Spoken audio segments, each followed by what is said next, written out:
Правим анбоксинг, затова нека да започваме. И ще пробваме неща, така че да. Имаме шоколад, ето така. Имаме студен чай. Имаме ето този чипс.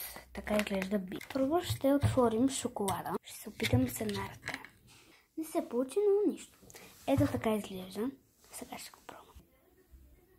Ето така. И да. Много е вкусен. Не се разбра много преди малко. Много е вкусен. Сега отиваме към следващото нещо. Към студения чай. Сварям го. Няма да успея с една ръка, така че ще спра. Отиваме към студения чай.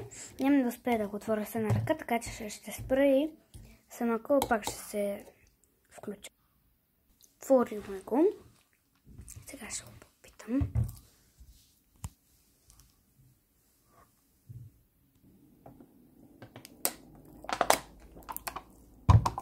Много е вкусен.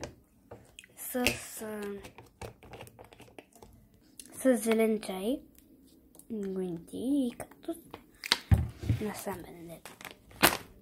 Това е нещо, което най-много ме интересуваше. Този чипс. И то е с солен карамел. И да, може да се паузирате да видите какво има. Сега ще го отворим. В момента го отварям, не знам дали ме чувате. Ето така изглежда.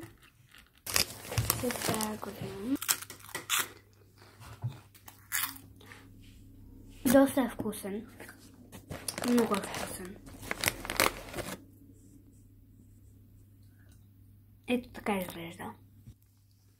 И ще снимаме още такива видеа с анбоксинг и с пробване на разни неща.